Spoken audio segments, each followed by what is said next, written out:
The gun isn't the heaviest thing you carry. It's the knowledge. The knowledge that the man walking 3 feet ahead of you, the man in the tailored suit, the man everyone in this room instinctively moves away from, his life is worth exactly as much as your attention. 1 second, one blind spot, one moment where your eyes drift to the wrong corner of the room, and everything ends. For him, and shortly after, for you.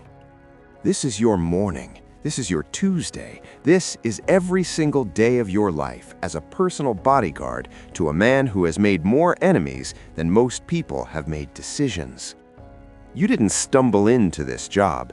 You were selected, tested, shaped.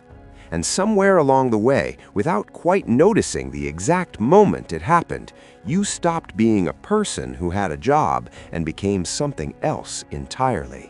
You became an extension of another man's will.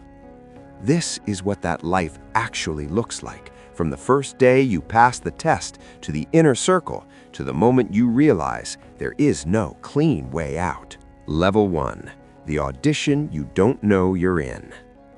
Nobody posts a job listing. That's the first thing to understand. There is no application, no resume, no LinkedIn message that says seeking loyal enforcer for high net worth individual with complicated legal history. You get noticed. Maybe you worked private military. Maybe you were a cop who operated in the gray for long enough that someone took interest. Maybe you were just someone who handled a situation correctly, quietly, without panic, and the right person was watching. The initial approach is almost always mundane, a mutual contact, a casual introduction at an event that felt too orchestrated to be coincidental. A man in an expensive watch who asks you very specific questions disguised as small talk. How do you handle stress? What would you do if someone told you to do something you disagreed with? Do you have family, close friends, anyone who would miss you if you were unavailable for a few months? You think it's a conversation. It's an interview. And the interview has already been going on for 3 weeks before that moment because they've been watching you. Your habits, your exits, how you scan a room when you walk in, whether you're the kind of man who hesitates. The ones who hesitate don't get called back. If you pass, and most don't, you receive a time and an address, nothing else, no context, no name. You show up anyway, because something in you already knows this is the door you've been standing outside your entire life. Level 2, the first 48 hours. The compound is not what you expected. No dungeon, no dramatic entrance, just a house that's too large to be a home and too quiet to be comfortable. Men who move like furniture, always present, never noticed. In the first 48 hours, you are tested without anyone telling you you're being tested. You are left alone in a room with a phone that isn't locked. There are documents on the table. You are not told they're confidential. A man walks in and casually mentions a number, a sum of money, and watches your face with the precision of someone who reads faces for a living. You learn very quickly that everything here is a test. The way you eat, the way you sleep, whether you ask too many questions, whether you ask too few, whether you look directly at the boss when he speaks or slightly past him, which is what professionals do. You never stare at the man you protect because staring means you're thinking about him instead of everything around him. By hour 36, a senior guard pulls you aside.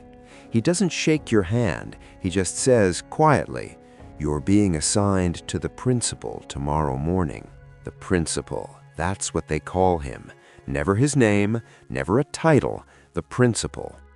You will spend the next several years standing between the principal and death, and you will rarely hear anyone say his actual name out loud. Level 3, the architecture of surveillance. Your day begins at 4 in the morning, not because the principal is awake. He isn't. Your day begins at 4 because threat assessment has no business hours. By the time he opens his eyes, you have already walked every route he might travel today. You have identified every car parked within sight of the building that wasn't there yesterday. You have spoken to the advance team, cross-referenced the guest list for tonight's dinner, and quietly flagged 2 names that need to be looked at before anyone is allowed within 50 meters of him. People imagine the bodyguard as the man standing behind the boss with crossed arms. The reality is 60% logistics, 30% psychology, and 10% the physical presence everyone pictures. You are a human threat detection system. You build what the industry calls a protective bubble, concentric rings of awareness that move with the principal everywhere he goes. You are the innermost ring, the last ring, the final filter. You study people the way a chess player studies a board. That man who arrived 15 minutes early and positioned himself near the exit, why? That waiter who keeps drifting toward the principal's side of the table instead of the service station, who is he? That car that's been maintaining exactly the same distance for 11 blocks, coincidence or pattern? You make 100 micro-decisions every hour that no one ever sees. The bodyguards who get talked about are the ones who failed. The ones who succeed are invisible.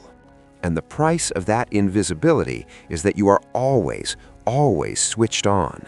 At dinner, at weddings, in the middle of the night when a door opens in a house that should be locked, your nervous system never fully rests again. Level 4. The inner circle. 3 months in, something shifts. It's not announced. There's no ceremony. But one evening, after a dinner that lasted too long and involved too many men who smiled too much, the principal asks you to stay behind. The other guards filter out. The room empties. And for the first time, he speaks to you like you're a person, not a position. He asks about your life before this, your service, your family. And then, with the particular calmness of a man who has ended conversations with much higher stakes, he tells you something. I don't trust easily, but I trust completely. And once I trust, I protect that. I expect the same. You have just been promoted, not in rank, in proximity. Proximity in this world is everything. You now ride in the car. You eat at the table. You hear conversations that were never meant for outside ears. You learn the shape of a criminal empire from the inside. Not the violence that ends up in news reports, but the structure, the relationships, the layered systems of loyalty and leverage and debt. You learn who the principal fears, because even men like this have fears. Rivals with longer memories, family members who've been used as pressure points, old associates who know too much and have started behaving unpredictably. You learn that your principal did not become powerful by being the most violent man in the room. He became powerful by being the most patient man in the room, and now you are part of his patience. Level 5. The architecture of a compromised life. Here is the question nobody asks when they imagine this life. What happens when you witness something that cannot be unseen? Because the organization you protect is not a legitimate business. The men who come to the house are not business consultants and lawyers. The conversations you overhear through walls and closed doors are not negotiations in any legal sense. At some point, and every bodyguard who has lived this life can tell you the exact moment it happened, you watch something that crosses a line so clean and clear that you can never pretend it didn't happen. Maybe it's a man being made to understand, in extremely concrete terms, what happens to people who don't honor their agreements. Maybe it's the realization that a car accident last month wasn't an accident. Maybe it's something quieter and worse, the face of someone who came to the principal looking for help and left with a death they don't yet understand. And in that moment, you do not intervene. You do not speak. You stand at your post, because your loyalty, the loyalty you were selected for, tested for, built for, that loyalty doesn't have exceptions. This is the psychological weight that doesn't get discussed. You don't think of yourself as a criminal. You think of yourself as a professional, a man with a code. And for a long time, that distinction is enough. Until it isn't. Level 6. When the target is someone you know. The most dangerous moment in this career isn't a rival's ambush. It's the day the principal's suspicion falls on someone inside. You've seen it happen to others before. A trusted driver who was found passing information. A cook whose phone was full of photographs no cook needed to take. The response was swift, precise, and never officially discussed. But now it's different. Because the person the principal is asking quiet questions about is someone you know. Maybe a colleague who trained you. Maybe someone who trusted you with information that now, in retrospect, feels like it was a test of your loyalty. The principal doesn't ask you directly. He never asks directly. Instead, he simply makes you responsible for finding out. And you understand what that means. You are not being asked to gather information. You are being asked to choose a side in a test that has no neutral option. This is how organizations like this survive, not through violence alone, through a system of mutual compromise so dense and layered that everyone inside it has done something that keeps them permanently bound. You protect the principal because you believe in him. And then, quietly, the protection starts running both directions. He knows things about you now, things that ensure your silence, your permanence. You are no longer just loyal. You are captured. Level 7. The exit that doesn't exist. Everyone who enters this world eventually has the same thought. What if I left? You play it out in your mind with the same methodical precision you use to plan a security route, how you would do it, when, where you would go. And you always reach the same wall. You know too much. Not in the dramatic sense of a movie where someone is chased through airports, more quietly than that, more permanently. You know the names, the structures, the faces of men who do not exist in any public record. You know which politicians received what envelopes through which intermediaries. You know where certain problems went when they needed to disappear. And the principal, the man you have protected, traveled beside, eaten meals with, perhaps even come to genuinely respect, he knows that you know. That is the final lock. Men who leave this profession cleanly are rare. They exist, but they require either the principal's explicit blessing, which is given only when the principal has no more use for the information you carry, or they require a particular kind of disappearance that doesn't involve any dramatic announcement. You are not a prisoner.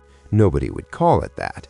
But the walls of your freedom are made of information, and they are very, very high. The last shift.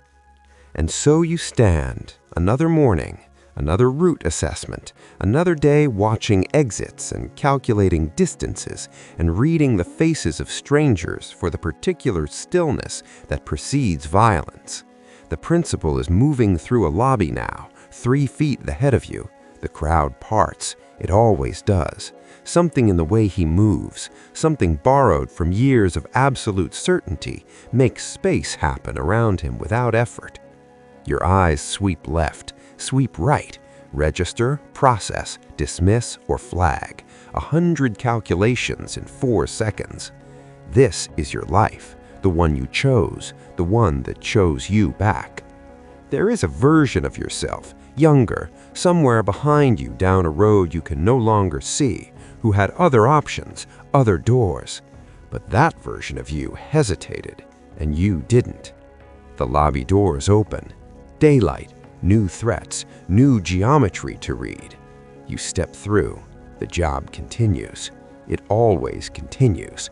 Because the one thing a man like the principal never runs out of is enemies. And the one thing you can never run out of is him.